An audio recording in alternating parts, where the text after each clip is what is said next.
네, 어제 미국 전역에서 트럼프 대통령에 반대하는 No Kings 시위, 왕은 없다 시위가 벌어졌습니다.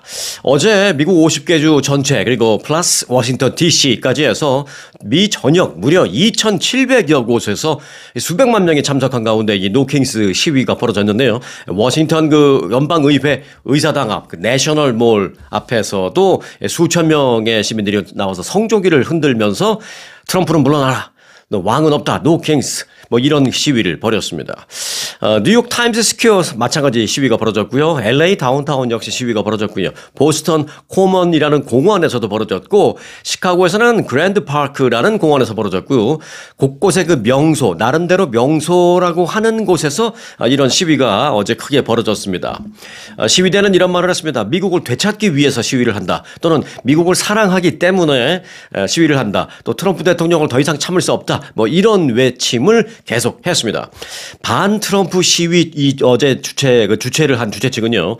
트럼프 대통령이 이민 문제, 뭐 경제 문제, 교육, 안보 등등 전반에 걸쳐서 밀어붙이고 있는 이 강경한 정책이 미국을 독재 사회로 몰고 가고 있다라면서 크게 반대하는 그런 시위를 벌였습니다.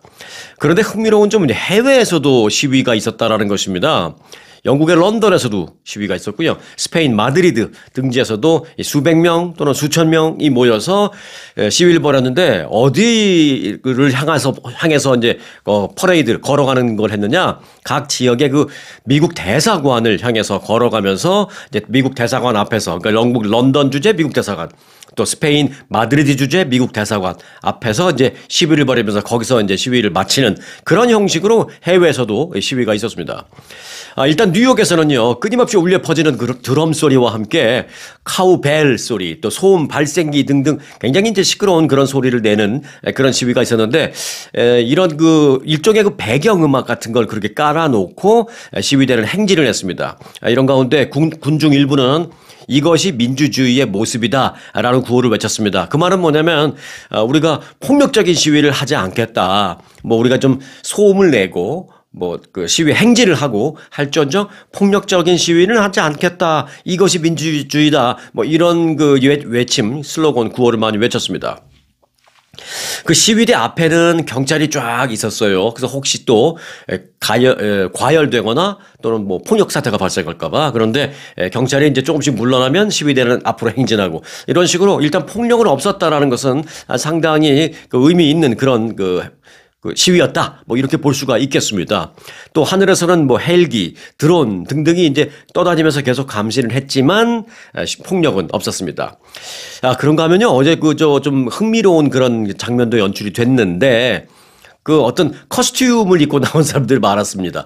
다람쥐 복장을 한 사람도 있고, 유니콘, 아이들이 좋아하는 그런 유니콘 복장, 또 공룡 복장, 또 외계인 복장, 이런 재미있거나 또는 희한한 복장을 하고 그걸 입고 쓰고 이렇게 나온 그런 시위대 사람들이 많이 있었습니다. 이 얘기는 뭐냐면 이 시위를 우리가 좀 즐기면서 하겠다. 절대 폭력적으로 하지 않겠다. 우리는 이 시위, 심각한 시위이지만 이 안에 해학과 낭만을 담겠다. 이런 뜻입니다. 어찌 보면 한국에서 어떤 시위 있을 때 촛불 시위 또는 이번에 불빛 시위, 이제 디지털 불빛으로 그런 걸로 하고 또 가수들도 나와서 공연들도 하고 하면서 이제 시위가 벌어지잖아요. 아마 거기서 좀 영향을 받은 게 아닌가 미국이 그런 생각도 듭니다. 여하튼 중요한 건 폭력적이지 않았다라는 것은 매우 중요합니다. 자, 그런 좌파 시위대 또는 진보 세력의 시위대는 테러리스트다라는 트럼프 대통령의 주장을 마치 조롱이라도 하듯이 우리는 전혀 그렇지 않다. 우리는 폭력적이지 않다라는 식으로 그런 커스튬 복장을 입고 나온 사람들이 많았습니다. 오레곤주 포틀랜드에서는요, 개구리 복장을 입고 이 시위를 한 적이 있었거든요. 오래전에 폭력적이지 않다라는 것을 상징하기 위해서 개구리 복장을 입고 나와서 시위를 하는 게 오레곤주 포틀랜드에서 있었는데 거기에서 이제 착안을 해서 어제 시위도 그렇게 있었습니다. 심지어는 어린 아이, 자녀들을 동반해서 나오는 젊은 부모들의 모습도 있었고요. 그러니까 5살, 7살 이런 아이들도 뭔지는 모르겠죠. 근데 부모 손에 이끌려 나와서 걸어가는 그런 모습도 볼 수가 있고 또 앞서 말씀드렸다시피 이제 동물 복장 참가자들 그래서 약간 좀 축제 같은 그런 모습을 연출했다. 그러니까 특별히 폭력적이지 않다라는 것을 굉장히 강조한 그런 시위였다라고 볼 수 있겠습니다. 이번 시위는 지난 6월에도 이제 노킹스 시위가 있었잖아요. 그때보다도 더욱 좀 커졌습니다. 규모는 커졌습니다. 근데 그때는 조금 폭력적으로 변질되지 않을까 좀 걱정이 됐었는데 어제는 그런 걱정하는 사람들한테 좀 메시지를 던지듯이 전혀 이제 그렇지는 않았고 약간 해악도 좀 담겨 있고 그렇지만 규모 자체는 훨씬 더 커지는 그런 시위가 어제 있었습니다. 이번에는 지난 6월 시위보다 그 시위의 그 뭐라 그럴까요? 뭐 열린 장소랄까 아니면 시위가 발생한 전체적인 건수랄까 뭐 이런 걸로 보면 600개가 더 늘어난 그런 시위였습니다. 그러니까 2,600건 이상 여기도 시위 여기도 시위 그걸 다 더해보면 미 전국에서 2,600곳 이상에서 시위가 있었습니다. 작년 6월에 할 때는 한 2,000여 곳 정도였거든요. 작년이 아니라 지난 6월에. 근데 그때보다도 한 600곳 이상의 시위가 좀 확산된 그런 뭐 특징은 있었습니다. 자, 한편 이번 시위와 관련해서 공화당은 굉장히 못마땅하죠. 공화당의 마이크 존슨 하원 의장은 어제 그 시위에 대해서 만약 트럼프 대통령이 너희들이 말하는 것처럼 그렇게 진정 왕이었다면 지금쯤 정부는 셧다운을 할 일도 없었을 것이고 정상 됐을 것이고 그리고 만약 트럼프 대통령이 진짜 너희들이 말하는 것처럼 왕이었다면 너희들이 이렇게 지금 시위를 할 수도 없었을 것이다. 이렇게 말하면서 좀 상당히 이제 비난하는 그런 말을 했습니다. 트럼프 대통령이 그 시위대의 주장대로 전제군주와 같은 그런 권한을 행사했다면 애당초 이런 반트럼프 시위가 열리지도 못했을 뿐만이 아니라 연방의회의 그 예산안 처리 실패로 인한 정부 셧다운 이런 것도 있을 필요가 없을 것이다. 왕이었다면 예산안 합의가 안 되는 게 왜 있을 수 있느냐. 왕이 그냥 확 끌고 가면 되는데 그런데 무슨 왕 타령을 하니 뭐 이렇게 이제 공화당의 존슨 하원 의장은 그렇게 말을 하면서 어제 시위를 좀 평가절하 했다 그럴까요? 좀 비난했다 그럴까요? 네, 공화당에서는 네, 그런 입장을 발표했습니다. 자, 시위 얘기는 여기까지 해드리고요. 어제 아주 흥미로운 일이 있었죠. 지난 주말에 한국의 대기업 총수들이 트럼프 대통령과 드디어 골프를 쳤습니다. 근데 그 골프를 잘 아시는 분들은 뭐 이해를 금방 하시겠습니다만은 골프는 이제 한 조가 4명이잖아요. 뭐 3명일 수도 있지만 4명이잖아요. 그러니까 트럼프 대통령하고 한국의 대기업 총수가 다 같이 친 건 아니고 그리고 이제 골프 치는 인원이 많으니까 트럼프 대통령을 중심으로 한 썸이 이제 4명이 됐겠죠. 근데 그건 국가 기밀입니다. 발표 안 됐습니다. 누구랑 같은 조가 됐는지. 하지만 트럼프 대통령이 골프를 칠 때 다 같이 이제 샷건이라 그래갖고 1번 홀부터 10번 홀까지 예를 들면 이제 4명씩 쫙 준비하고 있습니다. 그래서 이제 시작하면 1번 홀부터 1, 2, 3, 4, 5, 6, 7, 18번 홀까지 대기하고 있던 4명이 동시에 티샷 하면서 출발하는 겁니다. 그러니까 뭐 트럼프 대통령이 예를 들어 1번 홀에 있다 하면 한국의 대기업 총수들 중에 한 명은 뭐 3번 홀에 있을 수도 있고 7번 홀에 좀 있을 수도 있고 아니면은 두세 명이 뭐 5번 홀에 좀 모여 있을 수도 있고 그리고 이제 다른 기업과 2명이 더 뭐 이런 식으로 좀 분산돼서 배치가 됐을 거라고 생각이 되는데 일단 그 썸에 누군지 이거는 뭐 절대 공개되지 않습니다. 원래 이제 백악관이 그렇습니다.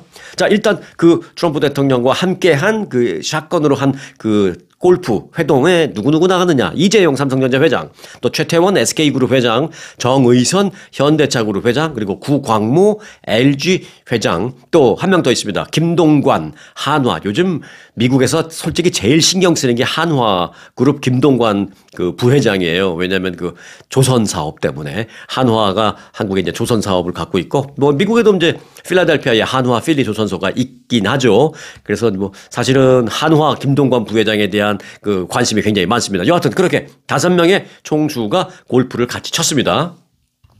자, 골프 회동 과정을 좀 살펴보면 일단 지난 토요일 오전부터 오후 늦게까지 뭐 사실상 하루 종일 진행이 되었습니다. 이게 뭐 골프장은 트럼프 대통령만 치면 되니까 뭐 뒤에 다른 사람들이 칠 일은 없으니까 좀 치다가 쉬엄쉬엄 치기도 하고 나인홀 끝나고 나서 좀 식사하고 대화도 좀 많이 나누고 이런 식으로 굉장히 천천히 진행돼서 반나절이 아닌 사실상 한나절 골프를 쳤다. 뭐 이렇게 보시면 되겠습니다. 트럼프 대통령이 그 탄 것으로 추정되는 차량 행렬이 이날 아침 토요일 아침 9시 8분쯤 그 마로라고 별장을 출발합니다. 그래서 시가지 내에 그 도로를 통과했는데 트럼프 인터내셔널 골프 클럽으로 향하는 그런 모습이 9시 8분 이후에 이제 포착이 돼서 9시 8분에 이제 별장에 나서서 골프장으로 가는구나. 그래서 골프장까지는 한 5분 걸려요. 팜비치 섬의 그 마로라고 별장에서 웨스트 팜비치 골프장으로 이어지는 거리는 차로 한 5분 정도 걸립니다. 그래서 도로를 한 10분 정도 통제했다고 합니다. 그래서 트럼프 대통령이 바로 5분 만에 그 차량 행렬이 전부 다 5분 만에 이제 골프장으로 갔습니다. 그러니까 뭐 9시 뭐 한 13, 14분쯤 골프장에 도착했겠죠. 몸 좀 풀고 뭐 이렇게 하면서 9시 반쯤에 아마 티오프를 하지 않았을까 이렇게 생각이 됩니다. 경찰은 그 팜비치 섬의 마로라고 별장에서 웨스트 팜비치 골프장으로 이어지는 도로를 아침에 10분간 통제했다라고 공식 발표를 했고요. 그 텅 빈, 그러니까 신호등이 완전히 통제된 그 거리를 질주하는 검은색 차량에 트럼프 대통령이 탄 것으로 우리가 볼 수 있는 그런 장면도 있었어요. 왜냐하면 트럼프 대통령이 골프 칠 때 뭐 빨간 마가 모자도 물론 가끔 쓰십니다만은 하얀색 모자를 많이 써요. 그래서 그 하얀색 모자를 쓴 그 트럼프 대통령의 얼굴로 보이는 그 사람이 앉아 있는 그 안에 차 안에 그 행렬도 지나가는 게 이제 사진에 찍혔어요. 그래서 저 차량에 대통령이 탔구나 뭐 이걸 알 수 있는. 자, 그런데 손정의 일본 소프트뱅크 회장 아시죠? 그 손정의 회장의 초청으로 그 마련된 행사입니다, 이게. 그래서 한국을 비롯해 뭐 일본, 대만 등 아시아 우방국들의 그 대표적인 기업인들이 다 참석했고요. 트럼프 대통령을 비롯한 미국 정부 인사들, 고위 인사들이 대거 참가해서 주로 이 아시아 쪽 대기업 총수들과 미국의 고위 인사들이 같이 한조가 돼서 이제 분산 한조가 돼서 그날 토요일 날 골프를 친 것입니다. 골프장 입구는 뭐 예상하시다시피 완전히 경호원들로부터 철통방어가 이루어져서 외부인의 접근은 그날 뭐 완전히 차단됐고요. 또 골프장 주변도 워낙 높은 나무로 쭉쭉 빽빽하게 이제 들어서 있기 때문에 골프장 밖에서 골프장 안 그 내부를 들여다본다는 것은 굉장히 가깝게 접근해서 이 나무를 헤쳐보기 전까지는 불가능합니다. 멀리서 이렇게 뭐 망원렌즈 이런 걸로 안 됩니다. 그래서 그냥 들어가는 모습만 기자들은 그 촬영을 할 수 있었다라는 것입니다. 트럼프 대통령의 골프장 도착 시간으로 미루어 봐서 오전 한 9시 반에서 10시 그 사이에 각 조가 앞서 말씀드린 대로 샷건 형식으로 1번부터 18번까지 동시에 티오프 하는 그런 형식으로 이제 라운딩이 시작될 것으로 그렇게 추정을 우리가 할 수밖에는 없습니다. 골프장 도로 건너편에 공원이 하나 있는데요. 그 공원에는 트럼프 대통령의 지지자들이 이 시간에 모여 있었습니다. 그러면서 이들은 깃발을 막 흔들고 트럼프 대통령을 응원한다라고 깃발을 흔들고 그 앞을 이제 트럼프 대통령이 골프장 들어가기 직전에 그 공원 앞을 지나갑니다. 그래서 거기서 막 지지하는 모습을 보고 트럼프 대통령은 또 한번 기분 좋음을 느끼고 들어가서 기분 좋게 골프를 치는 모습이었는데, 이들은 뭐 이들도 이제 약간 축제하는 그런 마음으로 깃발도 흔들고 음악도 쿵쾅쿵쾅 틀어놓고 있으면서, Keep our president safe. 우리의 대통령을 안전하게 지켜달라라는 그런 뭐 경호원들에게 하는 얘기인지 뭐 미국 정부 당국에 하는 거겠죠. Keep our president safe라는 그 문구가 적힌 커다란 피켓을 들고 트럼프 대통령을 응원하는 그런 모습을 보였습니다. 자, 어제 지난 토요일 트럼프 대통령이 골프를 친 그 팜비치에서도 약 한 4곳에서 반 트럼프 시위가 예상된다라고 그 전날 현지 언론이 보도를 했습니다만은 다행스럽게 이런 뭐 그런 불상사는 없었습니다. 그리고 시위도 뭐 예상 외로 시위는 없었어요. 있을 것 같다라는 예상은 있었지만 시위는 없었습니다. 그래서 시끄러운 일은 발생하지 않았다라는 것입니다.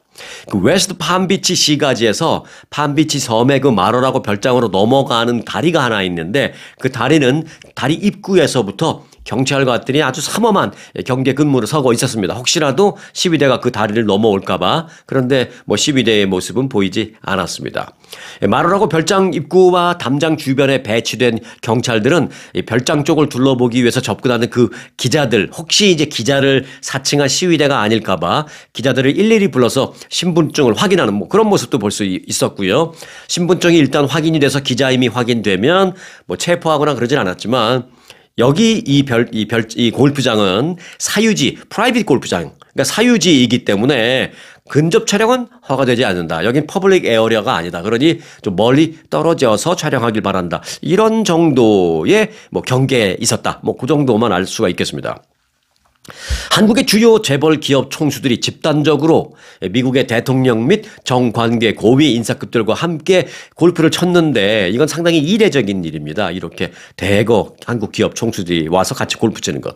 지난 토요일 골프 회동에 참석한 한 그 대기업의 관계자는 그룹 총수들이 트럼프 대통령과 함께 골프를 즐기면서 다양한 주제로 대화를 나눈 것으로 알고 있다라고 팁을 기자들에게 던졌습니다. 그래서 트럼프 대통령이 누구와 한 조를 이뤄서 골프를 쳤느냐라는 질문이 가장 많았는데 그건 기밀사항이라 말해줄 수 없다라고 백악관이 공식적으로 누가 한 조가 됐는지, 특히 트럼프 대통령과 누가 한 조가 됐는지는 절대 밝힐 수가 없다라고 공식적으로 그렇게 얘기했습니다. 조금 이제 시간이 지나면 뭐 나올 터인데 지금 중요한 건 트럼프 대통령과 꼭 4명이 한 썸이 돼서 그 같이 골프를 친 그것뿐만이 아니라 중간중간에 워낙 쉬는 시간이 많았기 때문에 그 쉬는 시간 또는 중간에 9홀 끝나고 그 브레이크 타임 또는 18홀 다 끝나고 난 다음에 또 그 여러 가지 대담이나 회동 이런 자리에서 한국의 대기업 총수들과 상당히 긴밀한 얘기를 많이 나눴다라는 것은 분명하게 공식적으로 이제 흘러나오고 있는 얘기입니다.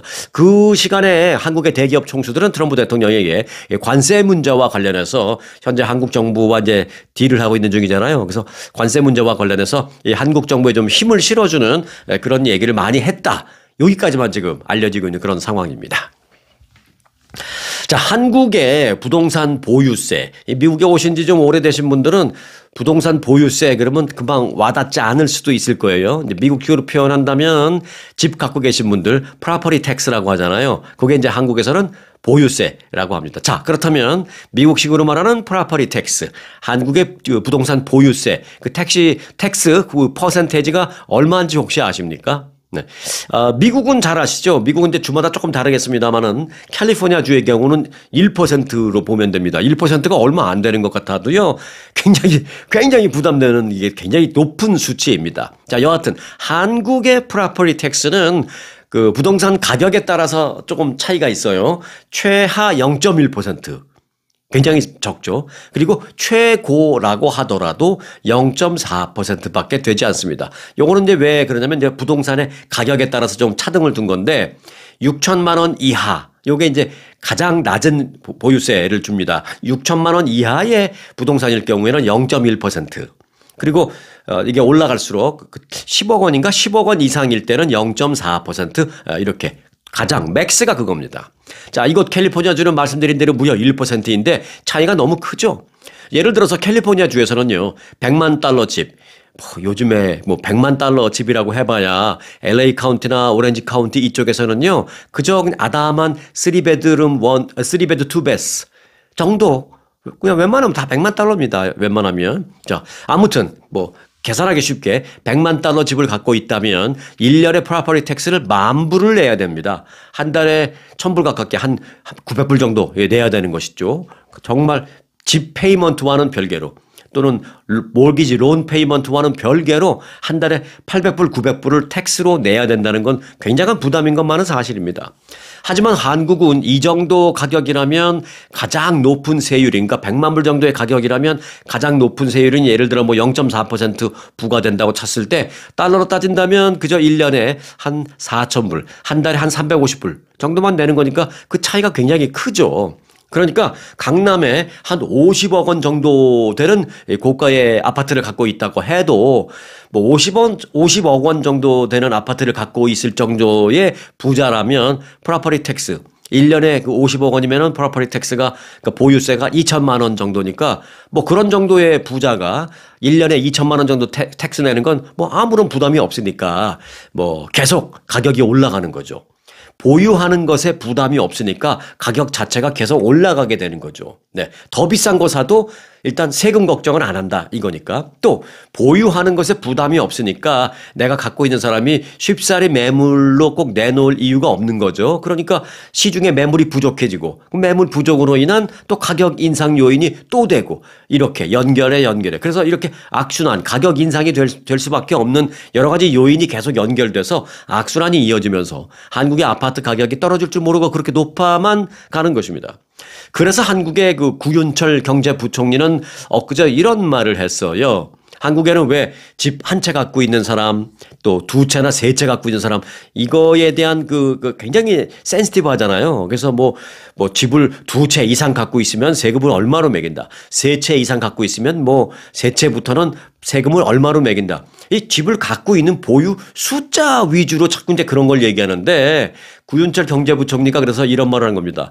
보유주택 숫자가 아닌 그 보유한 부동산의 가격에 따라서 세 부담이 늘도록 그렇게 보유세, 프로퍼티 텍스를 조정하는 그런 아이디어를 지금 생각 중에 있다 이렇게 말했습니다. 근데 어찌 보면 미국식 마인드로 보면 그게 맞는 거예요. 예를 들어서 50억 원짜리 아파트 한 채를 갖고 있는 사람 50억 원짜리 고가 아파트인데 한 채를 갖고 있다는 이유로 아주 조금 세금을 부과받는데 그냥 5억 원짜리 지방에 5억 원짜리 아파트를 어떻게 3개 갖고 있어요. 그러면 5억 원짜리 3개 갖고 있어봐야 15억 원밖에 되지도 않지만 그 3개를 갖고 있다는 그것 때문에 많은 세금을 두드려 맞을 수도 있잖아요. 그래서 구윤철 경제부총리가 그 갖고 있는 보유 숫자가 아니라 가격으로 그 세금을 매기는 방안을 지금 논의하고 있다. 이렇게 얘기하고 있는 것입니다. 자, 구윤철 부총리는 이 워싱턴 DC에 위치한 그 IMF 사무실에서 기자간담회를 통해서 어제 이런 말을 한 겁니다. 그래서 부동산 보유세 인상이 아파트 가격 급등을 막을 수 있는 대책이 될 수 있다라고 말했습니다. 그러니까 property tax, 부동산 보유세를 좀 부담을 주면 아파트 가격이 올라가는 걸 막을 수 있다 뭐 이런 거죠. 구윤철 부총리는 미국처럼 미국 예를 들었어요. 그 얘기를 하면서 미국처럼 재산세를 1%를 부과하면 50억 원짜리 주택 보유자는 1년에 5천만 원을 세금으로 내게 될 것이다. 그렇다면 그 정도 부담이면 보유 자체가 부담스럽기 때문에 가격 급등도 막을 수 있고 또 매물도 시중에 나오는 매물도 늘어날 수 있을 것이다. 이렇게 말을 했습니다.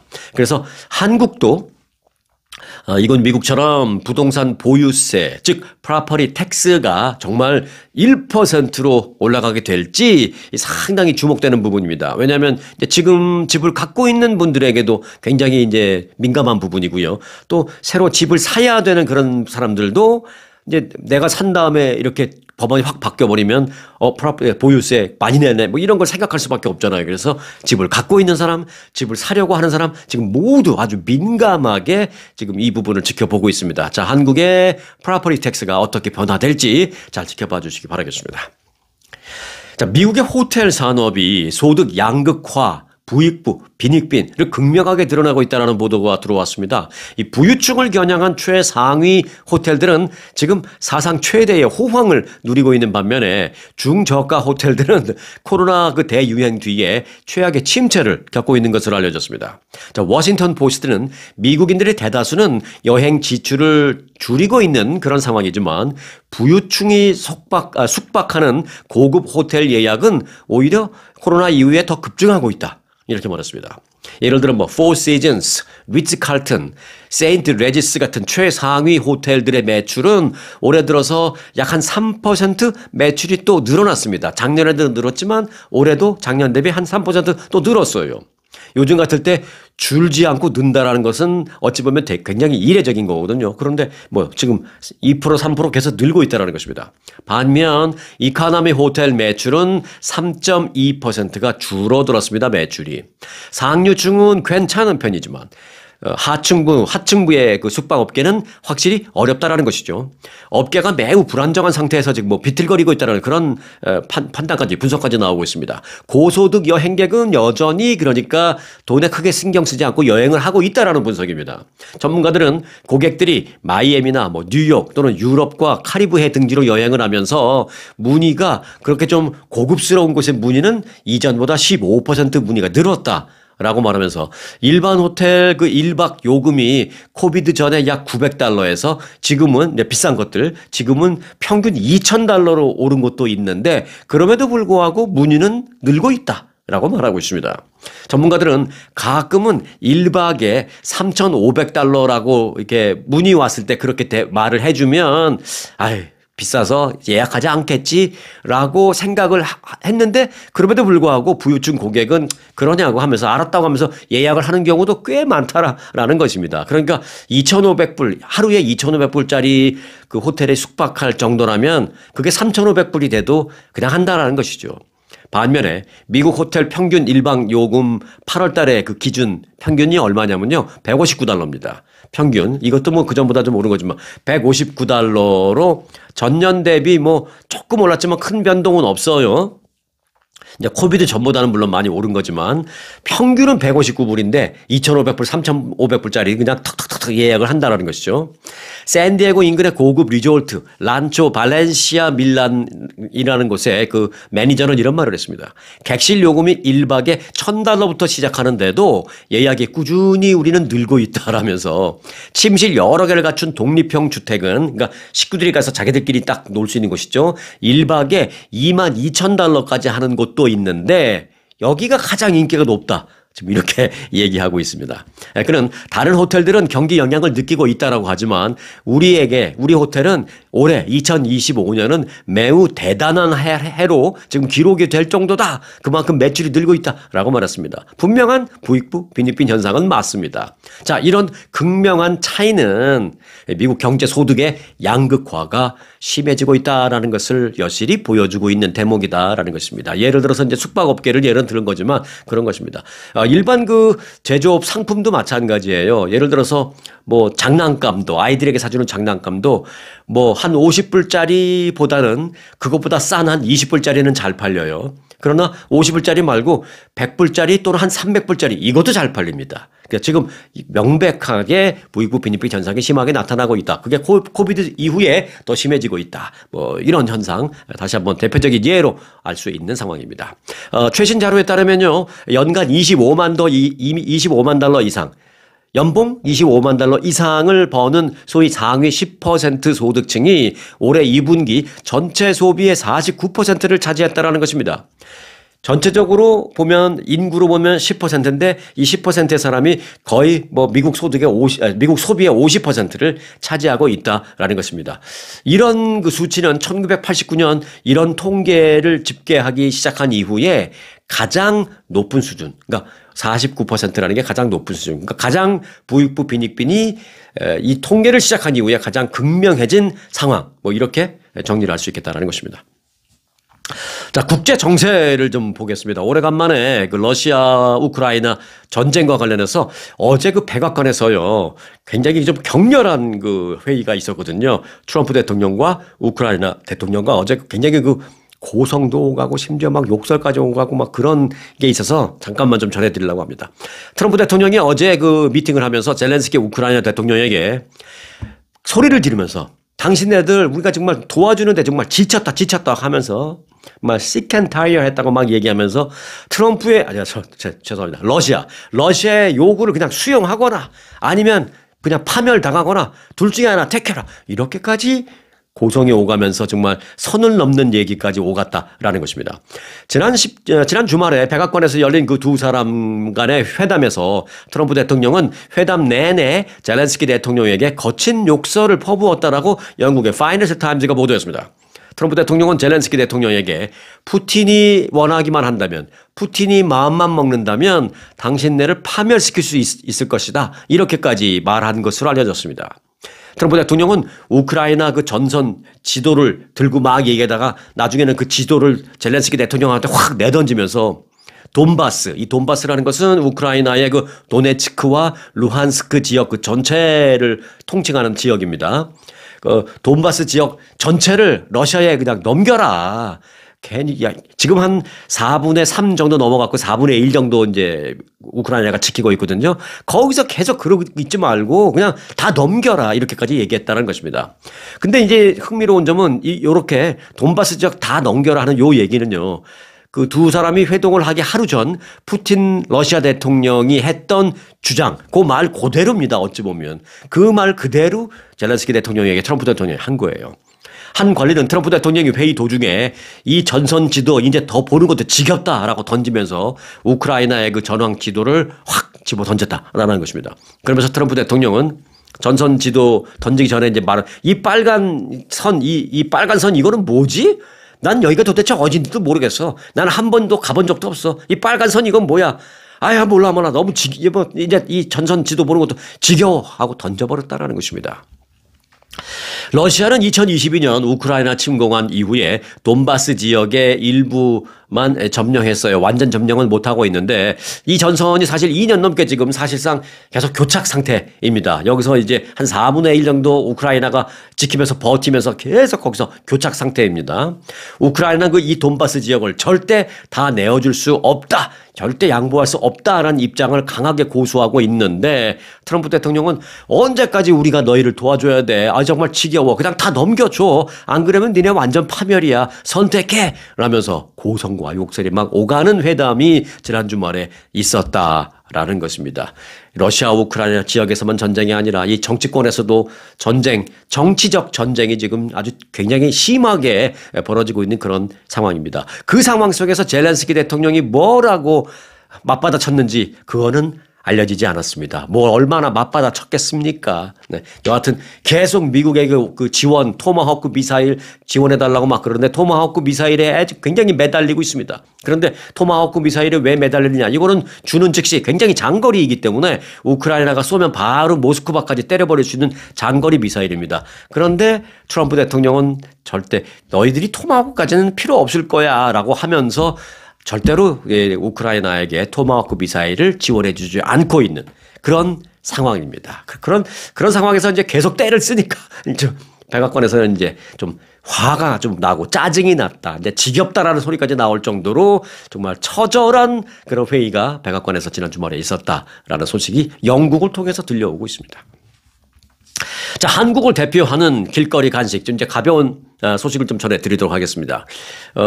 여러분 한국에 계실 때 그 계란빵이라고 기억하시죠? 계란빵.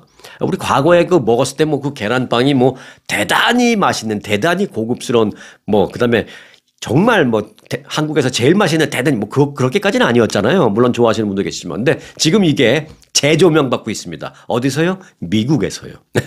CNN이 세계 50대 빵을 선정해서 리스트를 발표했는데 그 한국의 그 대표적인 길거리 간식 중에 하나인 계란빵이 그 50개 중에 들어갔습니다. 전 세계 중에서 50개에 들어간 거예요.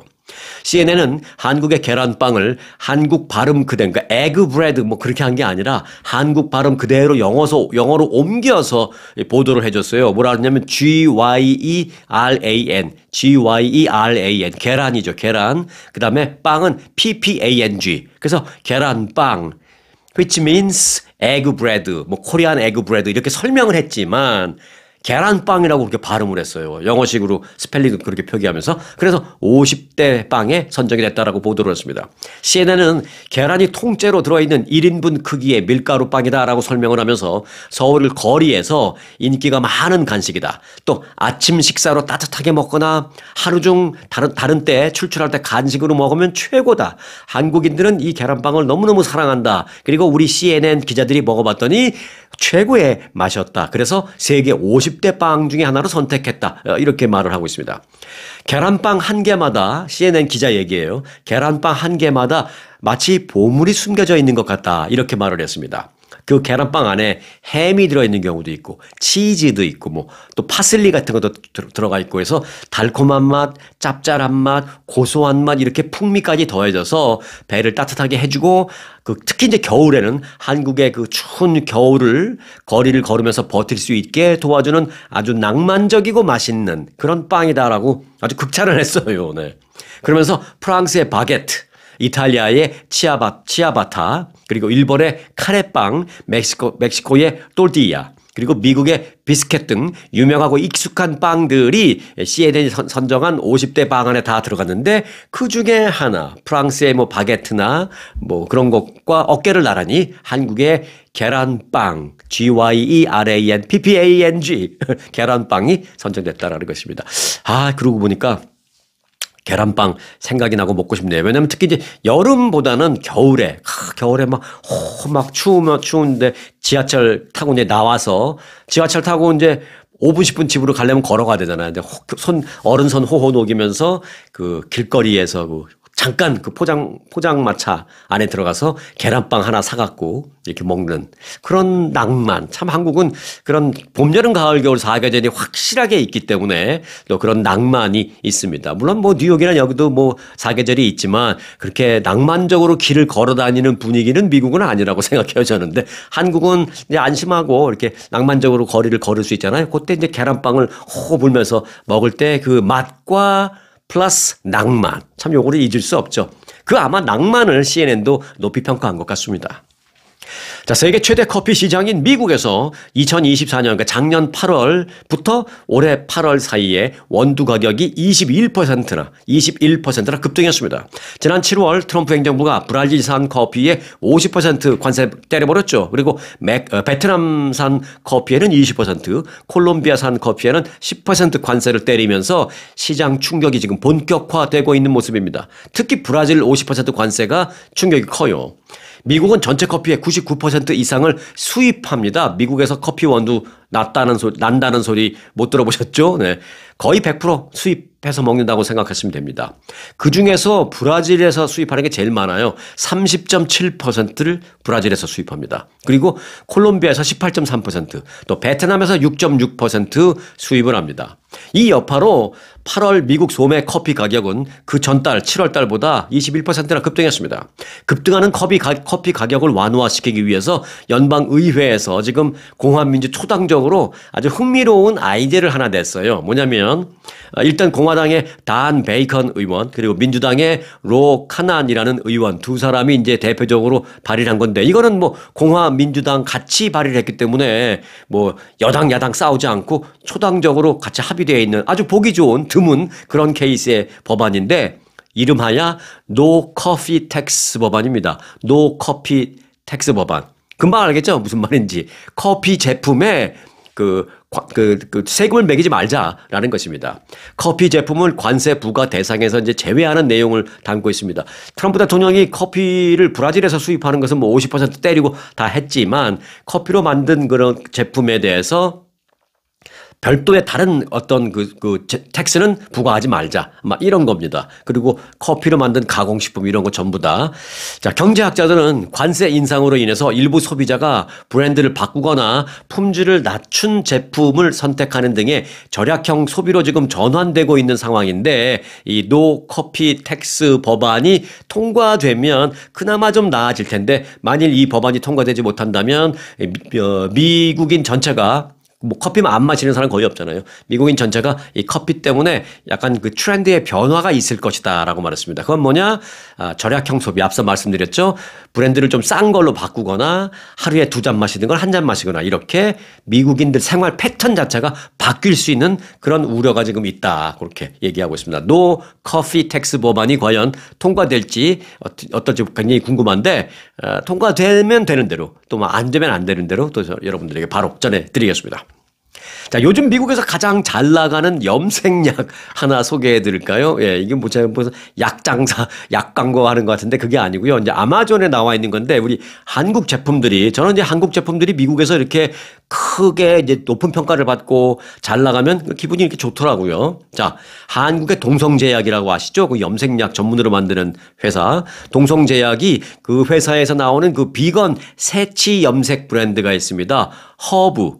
영어로는 herb, 허브라는 그 염색약이 있는데 아마존의 그 프라임 데이 기간 동안에 전년 대비 65%가 증가한 폭발적인 매출 증가를 기록한 것으로 밝혀졌습니다. 이에 따라서 올해 10월 이번 달 미국 그 아마존닷컴에서의 매출이 역대 최대치를 갈아치우는 신기록 갱신을 할 것 같습니다. 자, 동성제약은 현재 아마존을 중심으로 해서 허브와 프리미엄 염색 브랜드 이지앤 등 소위 K 염색약 브랜드관을 운영 중입니다. 이제는 염색약도 한국계 몸에 좋고, 그러니까 몸에 좋다기보다도 몸에 덜 나쁘고 가장 그래도 좀 올게닉이고 몸에 덜 해롭고 이렇게 좀 그 효과도 물론 좋지만 이거 소문이 났어요. 그래서 소위 K 염색약이라고까지 합니다. 특히 이제 식물 원료로 만든 새치 염색약 허브 스피디 컬러 크림, 또 남성 수염 연모제 허브 포맨이 매출 증가를 지금 폭발적으로 주도하고 있다라는 것입니다. 허브는 그 두피 자극을 최소화한 100% 비건 염색제 브랜드라고 합니다. 그 암모니아 등 그 알러지 유발 성분을 최대한으로 배제하고 순한 성분으로 만들었는데 이게 미국인들 사이에서 인정받기 시작한다라는 것입니다. 두피 건강과 자연스러운 발색을 중시하는 그 소비자들의 요구에 부합해서 미국과 특히 이제 중동 시장에서도 높은 인기를 얻고 있다라고 합니다. 그래서 미국에서 지금 아마존에서 염색약에서 가장 많이 나가는 게 동성제약의 그 K 염색약이에요. K 염색약. 한국 염색약이 미국 아마존에서 제일 많이 팔립니다. 자, 제가 허브라고 뭐 발음을 해드렸습니다만은 가끔 이제 발음 갖고 불만족스러워 하시는 분들이 계신 거 제가 잘 알고 있습니다. 제가 허브라고 발음을 해드렸습니다만 이제 미국에서는 미국 사람한테는 그렇게 발음하면 안 되죠. 네, 얼브라고 이제 하는데, 네. 얼브, 네, 허브. 한국식으로는 허브, 미국식으로는 얼브. 네, 그렇게 똑같은 건데 이제 제가 그렇게 발음했다라는 걸 이제 양해 말씀을 드리고요. 자, 오늘도 한 주가 시작된 월요일입니다. 보면은 그런 것 같아요. 하루는 긴데 일주일은 짧은 것 같아요. 하루는 아침서부터 일 다 마치고 저녁에 쉴 때까지는 뭐가 이렇게 뭐 피곤하기도 하고 일도 많고 좀 오후 되면 지치기도 하고 하루는 되게 길어 보이는데 어느 순간 뒤돌아보면 금방 목요일 되고 금방 금요일 되고 일주일은 짧아요. 그래서 혹시 뭐 월요병 비슷한 거 갖고 계신 분들 있으시다면 그냥 오늘 하루만 참아보십시오. 월요일만 잘 넘기면 어느 순간 금방 수요일, 금요일 뭐 이렇게 됩니다. 일주일은 빠릅니다. 자, 오늘도 즐거운 첫 주에 하루 맞이하시기 바라겠습니다. 오늘 영상 마칩니다. 아주 특별한 아주 즐거운 아주 기분이 좋은 아주 편안한 아주 행복한 아주 추억의 남을 같은 코스 같은 일정이라도 추억은 차이가 납니다. 고객 만족도 1등 아주 투어. 내 인생 최고의 순간 1등 여행 아주 좋은 아주 투어 아주 좋은 213-388